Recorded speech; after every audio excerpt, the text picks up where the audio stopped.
When data is small, SVMs can crush if you understand margins and C. By the end, you will see the geometric idea behind support vectors and max margin, and you will know how changing C shifts the trade-off between margin width and fit. I'm Professor Pi, teaching AI foundations with simple Python. Support vector machines solve a clear problem. You have two classes, and you want a clean, robust separator. People pick SVMs when the dataset is moderate in size and features are informative. SVMs often give strong results with little tuning compared with larger models. They are also a great diagnostic tool.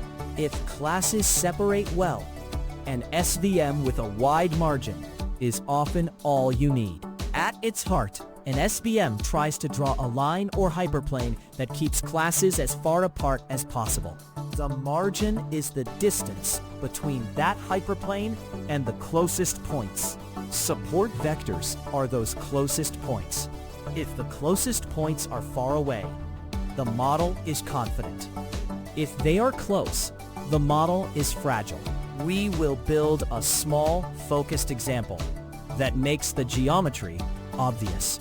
We will create a simple two-cluster dataset to see which points end up defining the boundary, measure the margin, compare kernels and C values, and finally test generalization. No heavy math, just clear geometry and a few scikit-learn tools before we run the code. Now, let us jump into the first demo. This snippet trains a linear support vector machine in scikit-learn and reports how many training points become support vectors. The function makeBlobs creates a simple two-cluster dataset X with labels Y, so we can focus on geometry. The SVC class with a linear kernel fits a max-margin hyperplane that separates the classes. After fitting, the attribute support NK holds the indices of points lying on or within the margin, which define the decision boundary. Fewer support vectors usually indicate a wider, cleaner margin and potentially better generalization. The printed SV count shows how many training points directly influence the learned boundary. Next, we need to make sure features are comparable before measuring margin. This example standardizes features with scikit-learn pipeline and measures the resulting margin from decision function. The object, StandardScaler, rescales each feature to zero mean and unit variance, which prevents one axis from dominating the dot products. The SVC inside the pipeline learns a linear separator on these normalized inputs. Calling decision function returns signed distances to the hyperplane for each sample. Taking the minimum absolute value gives the geometric margin on the training set. Increasing C in SVC tightens constraints and usually shrinks the margin, while decreasing C widens the margin but may allow more violations. The printed scaled margin quantifies how wide the learned safety buffer is.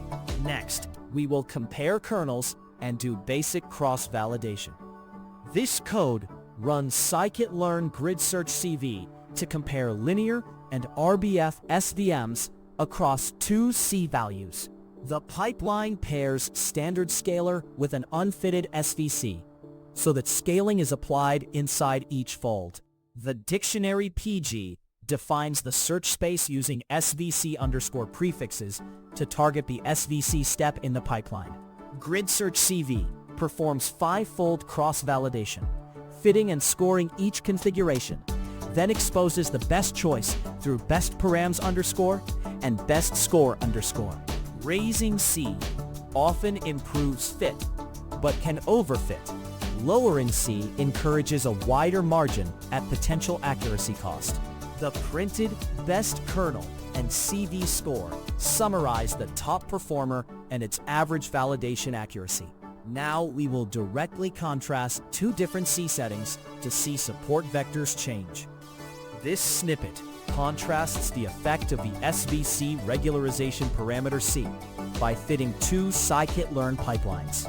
The pipeline small uses C equals 0.1, which penalizes large weights less and permits a wider margin with more margin violations. The pipeline large uses C equals 10, which pushes the model to fit harder and typically narrows the margin. After fitting, name steps SDC support reveals which training points are support vectors for each model. Lower C usually yields more support vectors because a wider margin touches or includes more points. Higher C often reduces that count. The printed SV small c and SV large C show how model complexity shifts with regularization strength. Finally, we will hold out data and inspect test margin and accuracy. This example takes scikit-learn's best estimator from GridSearchCV, refits it on a training split, and evaluates on a test split. The function train-test-split creates distinct train and test sets using a fixed seed for reproducibility. Calling fit on best updates, the model using only XTR and YTR, preventing leakage from prior cross-validation. The decision function on XTE yields signed distances for test points. Taking the mean absolute value gives an average margin that reflects confidence. Higher margins usually correlate with more reliable predictions. The printed AC and margin show generalization accuracy and how far, on average, test points sit from the decision boundary. In a real project, you would map the TOI2 cluster dataset to whichever binary problem you have. Replace the blobs with your feature matrix. Keep scaling inside a pipeline and use cross-validation to pick C and the kernel. The geometry and diagnostics stay the same. Recap. An SVM finds a hyperplane that maximizes the margin, defined by the closest points, called support vectors. Use SVMs when data is moderate and you want a robust, interpretable separator with limited tuning. Caveat: SVMs can be sensitive to feature scaling and the choice of C and kernel. Next step, tune the regularization parameter C across a wider grid and observe how margin, support vector count, and validation accuracy move together.